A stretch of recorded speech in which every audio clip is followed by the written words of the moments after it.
마태복음 25장 14절부터 30절까지 읽겠습니다. 25장 14절. 또 어떤 사람이 타국에 갈지 그 종들을 불러 자기 소유를 맡김과 같으니 각각 그 재능대로 하나에게는 금 5달란트를, 하나에게는 2달란트를, 하나에게는 1달란트만 주고 떠났더니 5달란트 받은 자는 바로 가서 그것으로 장사하여 또 5달란트를 남기고 2달란트 받은 자도 그같이 하여 또 2달란트를 남겼으되 1달란트 받은 자는 가서 땅을 파고 그 주인의 돈을 감추어 두었더니 오랜 후에 그 종들이 주인이 돌아와 저희와 회개게 할세 5달란트 받았던 자는 5달란트를 더 가지고 와서 가로되 주여 내게 5달란트를 주셨는데 보소서 내가 또 5달란트를 남겼나이다. 그 주인이 이르되 잘하였도다 착하고 충성된 종아 네가 작은 일에 충성하였음에 내가 많은 것으로 내게 맡기리니 내 주인의 즐거움에 참여할지어다 하고 2달란트 받았던 자도 와서 가로되 주여 내게 2달란트를 주셨는데 보소서 내가 또 2달란트를 남겼나이다. 그 주인이 이르되 잘하였도다 착하고 충성된 종아 네가 작은 일에 충성하였음에 내가 많은 것으로 내게 맡기리니 내 주인의 즐거움에 참여할지어다 하고 1달란트 받았던 자도 와서 가로되 주여 당신은 굳은 사람이라 심지 않은 데서 거두고 해치지 않은 데서 모으는 줄을 내가 알았으므로 두려워하여 나가서 당신의 달란트를 땅에 감추어 두었었나이다. 보소서 당신의 것을 받으셨나이다. 그 주인이 대답하여 가로되 악하고 게으른 종아 나는 심지 않은 데서 거두고 해치지 않은 데서 모으는 줄로 네가 알았느냐. 그러면 네가 마땅히 내 돈을 취리하는 자들에게나 주었다가 나로 돌아와서 내 본전과 별일을 받게 할 것이니라 하고 그에게서 그 1달란트를 빼앗아 10달란트 가진 자에게 주어라. 무릇 있는 자는 받아 풍족하게 되고 없는 자는 그 있는 것까지 빼앗기리라. 이 무익한 종을 바깥 어두운 데로 내어 쫓으라. 거기서 슬피 울며 이를 갈미 있으리라 하니라.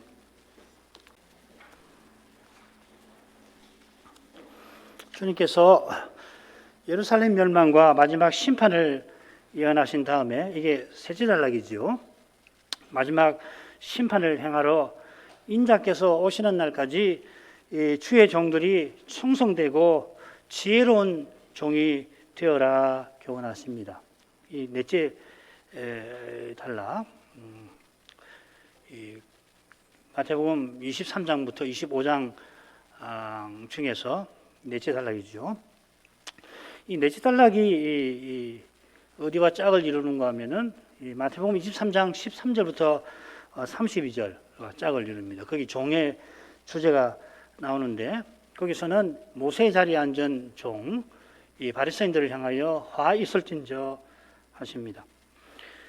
이 저주가 이 넷째 부분에 있는 대로 외식하는 자의 받는 율입니다.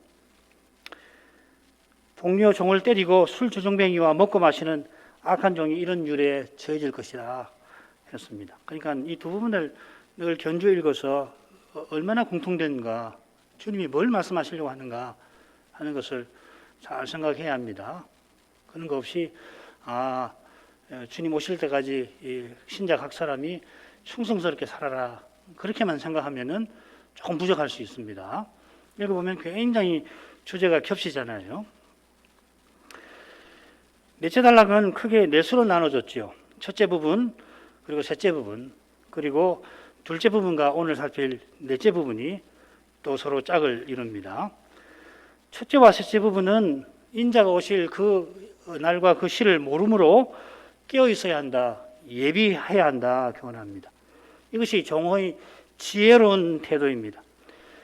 둘째와 넷째 부분은 주인이 들이온다 생각지 말고 인자께서 오실 때까지 충성된 종이 되어야 한다 하십니다. 충성치 아니하면 어떻게 되는가? 인자가 오실 때 슬피 울며 이를 갈미 있을 것이다. 이것이 이 외식하는 자가 받을 영원한 저주이죠, 그죠? 오늘 넷째 부분 이 달란트 비유를 생각하겠는데 정말 유명한 비유니까 아이들에게도 물어보면은 턱 그 이야기를 이 줄거리를 잘 알아요. 우리 교회 아이들에게 성경 공부를 가르치는데 이 물어보면은 비교적 잘 알고 있습니다.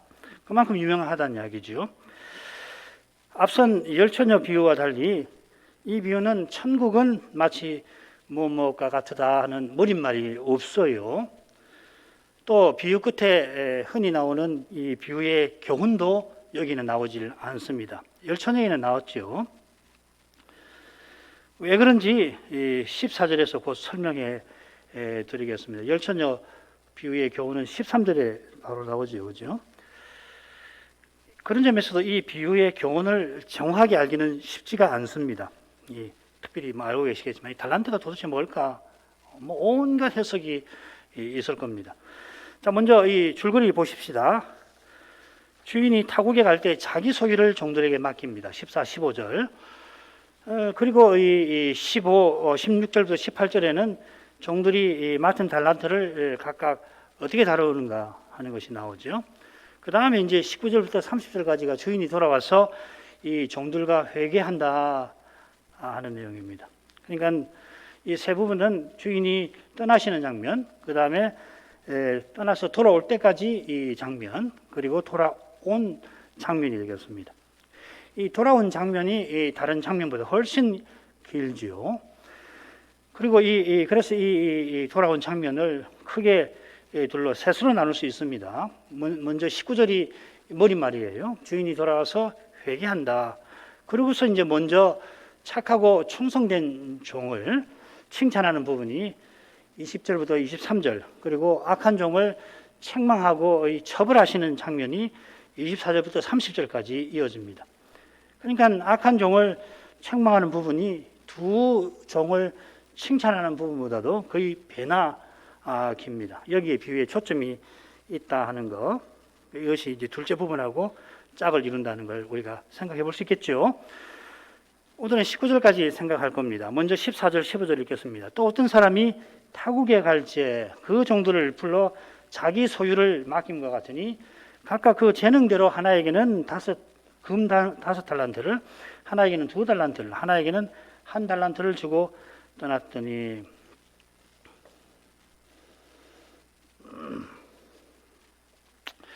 이 14절은 이는 함이니라 하고 시작됩니다. 이 표현은 이 비유를 앞선 비유와 딱 붙여 놓는 겁니다. 어떤 분은 앞선 비유에서 특히 이 1절에 천국은 마치 무엇과 같으다 하는 그 표현과 붙여 놓고서 이 달란트 비유도 역시 천국 비유라 하는 뜻이다 하고 간단하게 설명합니다. 그래 우리 한글 개역 성경도 간단하게 또 이렇게 번역을 한 거죠. 이것도 천국 비유라 이렇게 번역을 했습니다. 그런데 그보다는 14절을 13절과 딱 붙여 읽는 것이 좋습니다. 이렇게 보면은 간단하게 또 이렇게 하고 넘어가기는 쉽지를 않습니다. 아래 나오는 내용은 관심 있는 분 읽어보시길 바랍니다. 그날과 그 시를 아무도 몰라 깨어 있어야 하는데 인자께서 오실 때에 노아의 때에 있었던 일이 있을 것이다. 그래서 그렇다. 이 24장 36, 37절은 그런 뜻이죠. 그처럼 주인이 타국에 가고 종들에게 소유를 맡기는 일이 있고 종들이 상이한 태도를 보이는 일도 있을 테니까 그렇기 때문에 깨어 있어야 한다. 그렇게 보는 것이 좋습니다. 자, 그런데 노아 시대 사람들이 세상 멸망하는 때를 전혀 모르는 건 아니었죠. 하나님께서 노아에게 480세에 120년 후에 망할 것이라 알려주셨고 알려주신 말씀을 노아가 당연히 또 반드시 자기 시대 사람들에게 전했습니다. 그런데도 그들은 노아가 120년 지나 방주로 들어가는 그때에도 멸망하는 줄을 몰랐습니다.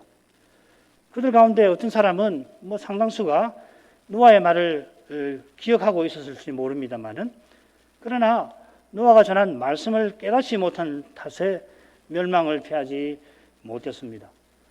적그리스도와 초연할 때 그를 좇는 기독교 교인들이 굉장히 많을 텐데 그 일에 관해서 전혀 모르는 거 아닐 거예요. 오히려 적그리스도의 출현에 관한 말씀을 달리 해석하든지 해서 거부할 것입니다. 깨어 있으라 하신 것처럼 늘 하나님을 가까이 해서 그분의 말씀을 들어야지 인자께서 오시는 날과 시를 알지 못하더라도 그날 기쁨으로 주님을 맞이할 것입니다. 날마다 주님 오시기를 갈구하고 주님과 함께 있기를 바랐으니 그리고 주님을 드러내기를 힘썼으니 주님 오실 때 오신 주님을 뵙고 큰 기쁨을 맛보는 것입니다. 그리스도를 믿는다고 하지만은 실은 그리스도 외에 다른 것을 바라는 사람은 그날에 크게 두려워할 것입니다. 그리스도 그분을 굉장히 어려운 것입니다. 기독교 학문, 기독교 언론, 기독교적 사업, 기독교적 가정을 말하는데도 자세히 살펴보면 정말 그리스도를 바라는 것인가 원하는 것인가 아니면 다른 무엇을 은폐된 자기는 알지만은 은폐한 무슨 다른 갈망, 열망 혹은 욕망은 있지 않은가 살펴야 할 것입니다.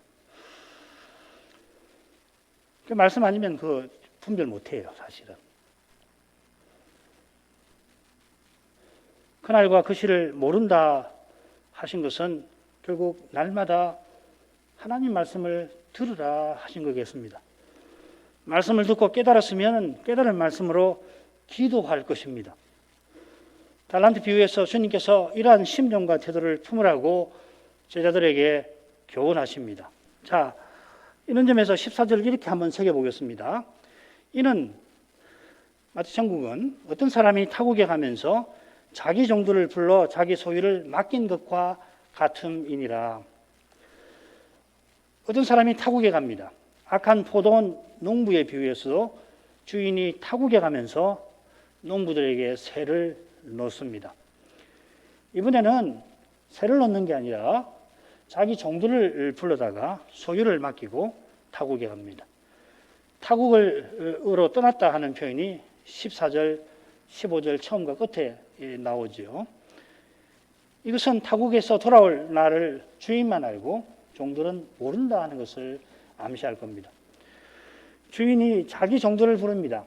그런데 이 표현은 말이에요. 흔히 자기 종이 아니고 자기 소유임을 강조하는 표현입니다. 이리오스라는 말이 있는데 내 것 할 때의 표시입니다. 그냥 소유 대명사가 아니에요. 그보다 훨씬 강한 말입니다. 자기 소유인 종들을 불러서 자기 소유를 맡깁니다. 그러니까 종들은 주인의 고귀한 소유지요. 출애굽기 언약 전문에 나오는 특별한 소유를 떠오르게 합니다. 이 비유를 읽을 때에 그 대목이 생각이 나요. 주인이 종을 얼마나 귀하게 여기는지 자기 소유를 맡긴 데서도 드러납니다. 이 맡긴다는 말 파라디돔이라는 말인데 어디에 쓰이냐면 마태복음 11장 보면 내 아버지께서 모든 것을 내게 주셨다 그 말입니다. 성부가 성자에게 자기 전부를 주셨다, 맡긴다 하는 말이거든요. 그 용어를 여기 썼어요. 짝을 이루는 부분에서 보면 주인은 충성된 종에게 자기 모든 소유를 맡긴다. 여기는 좀 다른 말입니다. 했는데 깊은 신뢰를 갖고서 그에게 자기의 모든 종도 맡겼죠. 그런 신뢰가 지금 이 맡긴다는 표현에 드러나고 있습니다. 주인의 신뢰는 그들에게 맡긴 달란트에서도 드러납니다. 이 달란트는 600데나리온이나 됩니다. 지금 제가 금방 읽으면서 이 금이라는 말을 제가 놓쳐버렸는데 이게 굉장히 큰 금액일 겁니다. 은 한 달란트가 6,000데나리온 좀 될 텐데 우선 이렇게 해보십시다. 한 데나리온이 당시 노동자 하루 품삯이니까 이 한 달란트는 어떻게 되냐면 20년 품삯이 되는 겁니다. 일주일에 한 번씩 논다고 친다면은 그러니까 5달란트면 얼마냐면 100년치 품삯 한 푼도 쓰지 않고 모은 품삯이 되겠죠. 주인은 종을 그저 부리는 노예가 아니라 자기 동업자로 사업 파트너로 생각하는 겁니다. 이건 이스라엘에서 종을 식구처럼 대하는 그런 관념에 비추어도 이건 범상치 않은 일입니다. 특수한 주인이 아주 신뢰하는 종에게 그렇게 하죠. 예를 들면 아브라함이 엘라살에게 그렇게 그런 신뢰를 보내지 않습니까? 주인의 일에 종이 참여하게 합니다. 뭐 여러 가지 말씀드릴 수 있지만은 이 내용을 보면은 구약의 이 기업의 관념이 떠올라요. 여호와 하나님이 이스라엘을 이집트에서 건져서 이스라엘을 기업으로 삼으시죠. 여호와의 기업으로 삼으십니다. 이게 무슨 말이냐면 만왕의 왕이신 여호와께서 아주 특별한 뜻을 이루려고 하시는데 그 뜻을 이루는데 이스라엘을 택하셨다 하는 것입니다. 바로 이 점에서 이스라엘이 하나님의 특별한 소유라고 할 수 있겠죠. 하나님의 특별한 뜻은 이스라엘을 제사장 나라와 거룩한 백성 삼으신 그것입니다. 이스라엘 각 가정이 줄로 재워주신 기업에서 아름다운 그 기업에서 바로 이 사명을 이루어야 하죠. 그런데 이걸 이룰 수 있도록 하나님 하시는 일이 뭔가 하면은 레인과 아론 가문을 거룩한 사람으로 삼으신 것입니다. 그들에게는 일반 백성처럼 땅을 주시지 않고 하나님이 그들에게 기업이 되십니다. 이스라엘을 자기 기업 삼으셨는데 결국은 하나님이 자기를 기업으로 주신 거란 말이죠. 그럼 이 말은 레인과 아론 가문이 이 하나님을 모신 성소에서 하나님을 섬기는 일, 일반 백성은 땅에서 농사를 짓고 이스라엘 아론과 제사장은 성소에서 하나님을 섬기는 일을 하게 하신 것입니다. 레인과 아론 가문의 봉사를 통해서 이스라엘은 하나님을 가까이 하는 제사장 나라가 되고 하나님 뜻을 받드는 거룩한 백성이 되는 것입니다. 지금 주인이 자기 소유를 종들에게 맡긴다 하는 것은 이들이 하나님의 특별한 소유인 하나님 백성을 돌보는 그 일을 가리키는 것 같습니다. 이런 점에서 단연 천국 비유죠. 하나님 백성 곧 그리스도의 몸을 떠나서 천국을 생각하기 힘듭니다. 주인이 재능대로 자기 소유를 맡깁니다.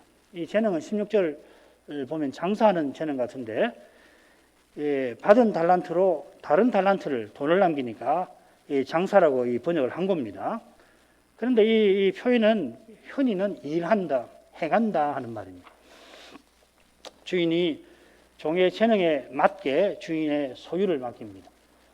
주인의 소유가 돈만 있는 거 아니고 토지도 있고 집도 있고 심지어 종도 있습니다. 다른 비유에서는 이것이 사용되죠. 그런데 여기서는 굳이 이 돈을 소유라고 부르고 있습니다. 그처럼 주인이 종에게 여러 가지 일을 맡길 수 있어요. 마태복음 24장 45절에 보면은 이 동료 종에게 때를 따라 먹는 것을 주는 일이 있고 또 마가복음 13장 34절에 보면 이런 일들도 있고 여러 가지 일이 있는데 특별히 여기서는 뭘 강조하냐면 문지기 일을 강조해요. 주인이 올 때 깨어 있어야 할 문지기의 역할을 특별히 이 마가복음에서는 강조합니다. 이건 강설 마지막 부분에 제가 좀 더 설명을 하겠습니다. 여기서는 돈 불리는 일을 종에게 맡깁니다. 이런 내용에 비춰서 이 종이 장사한다고 번역을 한 거고 이 번역은 좋습니다. 그런데 돈이 중요한 게 아니라 소유가 중요하고 그처럼 주인이 맡긴 일이 중요하고 따라서 그 일을 받드는 것이 중요합니다. 달란트 비유에서는 이게 핵심이죠. 재능을 따라 주인의 달란트를 줬으니까 이 달란트는 오늘날 흔히 생각하는 재능이 아니죠.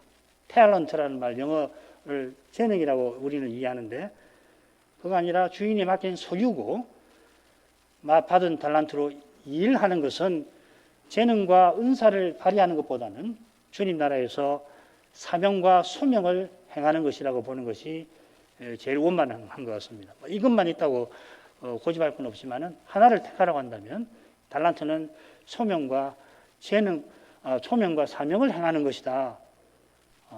소명과 사명이다. 이렇게 할 수도 있지만 좀 더 넓게 이것을 행하는 것이다. 혹은 이걸 행할 수 있는 기회다. 여건이다. 다 포함을 할 겁니다. 자, 그 다음으로 가죠.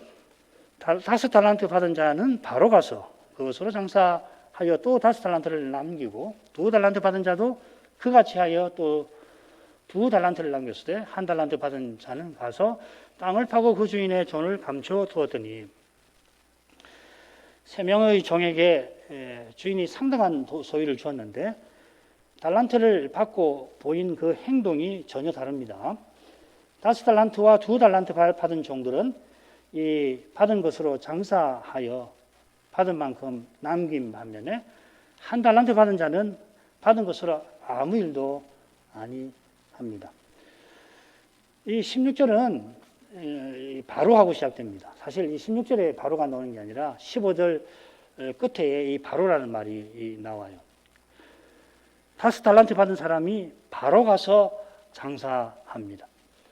이 바로라고 하는 말을 찾아보면 어디에 인상 깊게 나오냐면, 주님이 제자들을 또 사도를 부르실 때 그들이 바로 줬는 데 사용이 됩니다.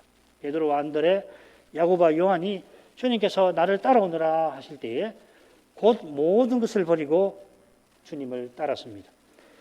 여기서도 이 바로라고 하는 표현은 종의 충성된 태도를 잘 보여줍니다.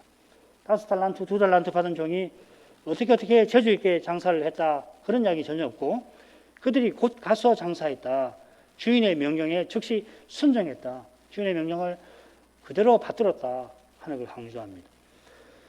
주님께서 12사도를 파송하실 때 그들을 보냄이 양을 1리대 가운데 보냄과 같아 하시며 뱀같이 지혜롭고 비둘기같이 순결하라 하셨습니다. 이것은 어떻게든지 꾀를 써서 1리대에서부터 피하라는 말씀 아니겠지요.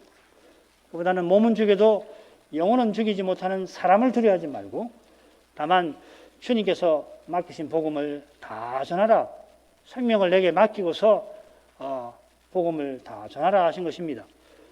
바울이 그 복음을 어떻게든 잘 전하려고 세 번이나 자기 눈병을 낫게 해달라고 간구했습니다. 다들 학자들은 많이는 이 눈병이라고 생각해요. 왜 눈병이냐면, 얼마나 눈병이 심하냐면은 사람들이 바울을 보는 동시에 고개가 확 돌아갈 정도로 아주 흉측한 모습이라, 복음을 전하는 사람이 이런 몰골로 전했다가 복음을 대한 이 거부감을 들게 할 게 아닌가. 그래서 세 번이나 주님 이거 낫게 해주십시오, 복음 전할 수 있게 꼭 낫게 해주십시오 기도한 것입니다. 그때 주님께서 내 은혜가 네게 족하다, 이는 내 능력이 약한 데에서 온전해짐이니라, 그렇게 응답하십니다. 바울이 병 때문에 낫게 해달라고 했지만은 주님께서는 오히려 그 병을 통하여서 신비하게 복음을 친히 전하신 것입니다. 바울들어 사람의 깨와 힘을 의지할 틈조차 주지 아니한 것입니다. 바울이 그랬다는 거 아니고 그럴 틈조차 주지 아니하신 거예요. 오직 주님만 의지하고 오직 주님의 뜻만 받드는 심정, 주님 위해서는 목숨도 기꺼이 버리는 그런 태도를 가지게 하신 것입니다. 이런 심정과 태도는 주님의 사랑이 강건하여서 주님과 교회를 사랑하는 마음에서 생기는 것입니다. 고린도서 5장 13절 14절 읽겠습니다. 우리가 만일 미쳐서도 하나님을 위한 것이요 만일 정신이 온전하여도 너희를 위한 것이니 그리스도의 사랑이 우리를 강건하시는도다. 무릇 직분해 부름받은 종은 사도의 이런 심령과 태도를 꼭 본받아야 할 것입니다. 그처럼 소명을 이루고자 하는 신자마다 역시 이런 심정과 태도를 갈구하게 될 것입니다. 소명을 이루려고 할 때 이런 것을 구하지 않을 수 없게 될 거예요. 5달란트와 2달란트 받은 사람이 바로 가서 일하여 받은 만큼 남겼습니다. 사도행전은 사도들의 충성된 봉사를 통하여 말씀이 왕성해지고 교회가 수가 더하고 그리고 전진했다, 이렇게 평합니다. 바울 사도가 세 차례 선교를 통하여서 많은 교회를 세우고 세운 교회의 직분자를 세웠습니다. 교회가 선 만큼 사명과 소명이 많아졌습니다.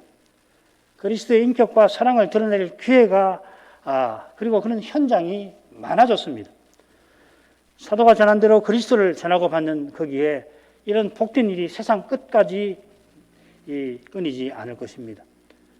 과부가 헌상한 두 렛돈처럼 이름 없는 신자를 통하여서 그리스도의 영광이 찬란하게 드러나기도 하십니다.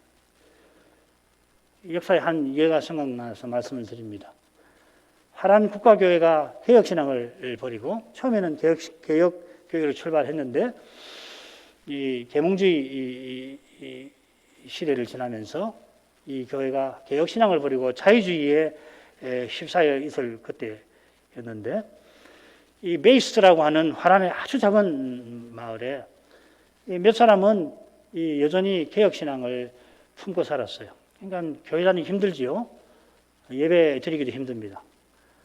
그때 한 젊은 독신녀 한 30쯤 되는데 이 발투스라고 하는 삐져 발투스라고 하는 여인이 있었는데 이 여인을 통해서 주님께서는 이 젊은 천재, 천재지요. 신학교를 막 졸업하고 학위를 그 다음 받구나 알라스코. 이 하이퍼가 부임을 했는데 아주 젊은 목회자인데 자유주의 신학에 젖어 있으니까 그런 하이퍼를 이 발투스라고 하는 여인을 통해서 개혁신앙으로 돌이키게 했고 잘 아시는 대로 이 종을 통해서 하나님께서 얼마나 위대한 일을 행하셨는지 몰라요. 주님께서 사도를 통하여 주신 그 말씀으로 이제도 주님의 몸을 머리이신 주님께로 향하게 하시는 것입니다. 그런데 한 달란트 받은 자는 가서 엉뚱한 일을 합니다. 엉뚱한 짓이라고 해야 되겠습니다. 한글 개혁 성경은 똑같이 가서 이렇게 번역을 해놨지만 다른 용어입니다. 여기 간다는 말은 무슨 뜻이냐면은 떠난다 하는 말이에요. 5달란트 받은 사람은 일하는 현장으로 간다 이렇게 번역할 수가 있고요. 여기서는 떠난다 하는 말입니다. 예를 들면 주님께서 한 제자를 따라오느라 하셨는데 뭐라고 하냐면 먼저 가서 부친을 장사하고 오게 해 주십시오 합니다. 주님께서 허락지 않고 너는 나를 좇아라 떠나지 말아라 하십니다. 그가 가는 것은 주님과 주님의 일을 떠나는 것입니다. 지금 한 달란트 받은 사람이 가는 것은 5달란트 받은 사람이 주님의 일을 곧 하러 가는 것과 정반대되는 그런 태도입니다. 떠나 이렇게 번역하는 것이 오히려 좋겠다 생각이 듭니다. 그게 한번 성경에다가 표시를 해 두십시오. 그는 땅을 파고 그 주인의 돈을 감춰둡니다. 이건 2달란트 받은 사람이 장사한 것과 대조되는 일이죠. 일이라고 말씀드렸지만 일이 아닙니다. 이 짓입니다. 그는 주인의 일을 하지 아니했을 뿐만 아니라 주인의 일을 방해한 겁니다. 그가 그렇게 한 이유와 의미는 주인이 돌아와서 그가 주인에게 변명하는 말에서 오늘 오후에 살피도록 하십시다. 19절로 합니다. 오랜 후에 그 종들의 주인이 돌아와 저희와 회개할세. 오랜 후에 돌아옵니다. 오랜 후는 주님이 하늘에 오르신 때로부터 하늘에서 오실 때까지 이를 가리키겠죠. 주인이 돌아온다는 사실을 예수님께서 강조하고 계십니다. 지금 원문을 읽어보면 오신다는 걸 강조합니다. 이런 강조는 저 종들의 주인이라는 표현에서 드러납니다. 이 저라는 말이 주님 오실 때를 가리키는 표현이라고 말씀드렸죠. 주인이 돌아와 저희와 회개합니다. 이 표현이 마태복음에만 나오고 1만 달란트 비유에 2번 더 나옵니다. 이 1만 달란트 비유는 천국은 그 종들과 회개하려 하던 어떤 임금과 같아 이렇게 시작되죠. 이 표현이 회개한다 하는 뜻으로는 고전 헬라어에 나오지 않아요. 이게 참 흥미로운 사실이고 학자가 있다면 연구해 볼 만한 주제일 겁니다. 신약 성경에만 이 표현이 나와요. 왜 고전 헬라어가 방대한데 엄청난 양이 있는데 왜 이런 표현을 안 썼을까 궁금해요. 시간이 없어서 생각을 못 해봤습니다. 1만 달란트 비유에서는 황제가 재정 담당 신하를 불러 회개하죠. 그처럼 주인이 돌아와 종들을 불러서 맡긴 돈을 어떻게 했는지 따집니다. 자기 소유를 맡길 정도로 그들을 신뢰한 그만큼 그들이 맡은 주인의 소유를 어떻게 했는지 철저히 따집니다. 주님께서 우리를 특별한 소유로 여기실 만큼 종에게 맡긴 일을 중요하게 여기십니다. 이것을 아는 종은 베드로도 마찬가지였는데 이렇게 교훈합니다. 만일 누가 말하려면 하나님의 말씀을 하는 것 같이 하고, 누가 봉사하려면 하나님이 공급하시는 힘으로 하는 것 같이 하라 합니다. 베드로가 이 교훈을 잘 깨달은 것이죠. 말씀 전하는 종이 한마디라도 사람의 말을 하지 않도록 장차 주의 앞에서 회개할 그 자리를 항상 두려워하라 하는 말씀입니다. 히브리서 13장 17절 상반절을 읽습니다. 너희를 인도하는 자에게 순종하고 복종하라. 저희는 너희 영혼을 위하여 경성하기를 자기가 회개할 자인 것 같이 하느냐. 그처럼 주의 일에 봉사하는 사람은 사람의 힘으로 하지 않도록 주의하고 주의할 것입니다. 주의 나라와 교회는 오직 하나님의 지혜와 능력으로만, 그러니까 그리스도의 생명으로만 세워진다는 것입니다. 주의 나라는 물론이고 주의 나라가 교회보다 더 크니까 주의 교회도 직분자로만 세워지는 것이 아니듯이 주의 말씀과 주의 힘으로만 우리 각자가 소명을 이루는 것입니다. 그처럼 달란트 비유에서 나오는 종이 우선은 사도를 가리키지만은 사도와 같이 직분자만 아니라 모든 신자도 달란트 비유 교훈이 날마다 절실한 것입니다. 마가복음 13장 37절을 읽어보겠습니다. 성경을 마가복음 13장 32절부터 한번 보시면서 들으세요. 깨어있으라, 내가 너희에게 하는 이 말이 모든 사람에게 하는 말이니라 하시니라. 이 말씀은 어디 나오냐면은 예루살렘 멸망과 마지막 심판에 관한 경고 바로 다음에 나옵니다. 32절부터 37절까지. 지금 우리가 넷째 단락을 살피고 있는데 그것과 짝을 이루는, 거기에 해당되는 내용입니다. 우리는 굉장히 길지요. 24장 36절부터 해가지고서 25장 30절까지니까 뭐 어떻게 됩니까? 한 4, 50절, 45절 좀 되나요? 아주 길지요. 근데 마가복음에는 이게 6절로 압축이 되어 있습니다. 그래, 댁에 돌아가셔서 관심 있으면은 마가복음하고 마태복음을 펴놓으시면은 이 마가복음이 어떻게 요약하고 있나, 뭘 강조하는가 하는 것을 알 수 있는 깨어있으라 하는 것입니다. 자, 그런데 마가복음 보시면은 주님께서 내가 너희에게 이 말을 할 때 너희는 누구냐면 4명의 사도예요. 베드로와 야고보와 요한과 안드레입니다. 그렇게 되어 있습니다. 13장 3절 보면 그들에게 이야기를 하시는 겁니다. 순서도 아주 흥미롭죠, 그죠? 베드로와 안드레, 야고보와 요한이 아니고 베드로, 야고보, 요한, 안드레 이렇게 되어 있습니다. 자, 이런 점에서 모든 사람은 우선은 나머지 사도들을 가리키는 것 같아요. 왜 그런가 하면 13장 34절에 보면 예수님께서 문지기를 강조해요. 종들이 많은데 종들에게 사무를 주지만은 특별히 문지기에게 임무를 주시는 장면이 나옵니다. 이 사도 이야기하는 것이거든요. 나아가 우리 모두를 물론 가리킬 것입니다. 그러니까 항상 우리는 사도를 거쳐서 생각해야 돼요. 이게 소위 그 사도적 승계 문제 아니에요. 교회는 사도적 교회여야 하거든요. 사도를 떠나서 교회를 말할 수 없어요. 하나님 말씀을 전하면 되지 그렇게 쉽게 말할 문제가 아닙니다. 이거는 제가 다음 주에 25장 31절부터 마지막까지 그 양과 염소에 비유해서 특별히 이 점을 강조할 수 있을 것 같아요. 그 주제가 거기에 강하니까 꼭 명심해야 됩니다. 정말 이 사도성이라는 게 얼마나 중요한지 모릅니다. 그래서 교회의 속성을 말할 때 뭐 통일성, 그 다음에 거룩함, 그 다음에 보편성, 뭐 이렇게 이야기를 하지 않습니까? 그리고 우리 신조에 보면은 사도적 교회 굉장히 중요한 것이에요. 사도가 전하는 대로 그리스도를 전하고 받지 않으면 그리스도의 교회는 존재하지 않는 겁니다. 장차 주님께서 회개하실 때에 누구보다 직분자들과 하실 것입니다만, 그런데 우리 모두도 주님 앞에서 직고할 것입니다.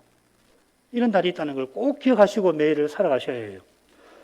말 한마디 행동 하나, 지금은 신경 쓰지 않고 말을 하고 행동하는 경향이 우리에게는 다 있습니다만은, 장차 하나님은 모든 말, 모든 행의 일을 따지실 거예요. 그리스도 외에는 피할 길을 벗어날 수 없어요. 피할 수 없어요. 심판을.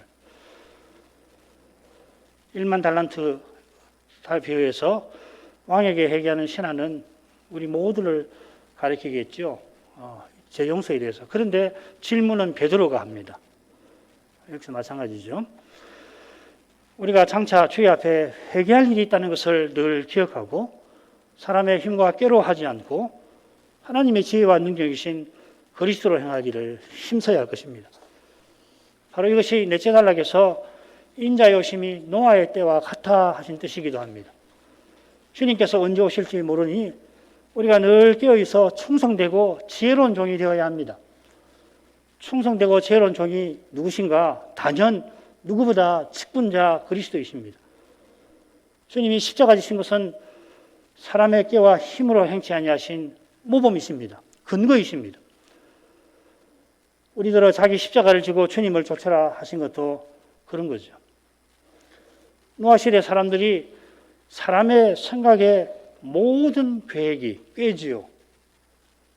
사람의 마음의 생각의 모든 계획이 꾀라는 말입니다.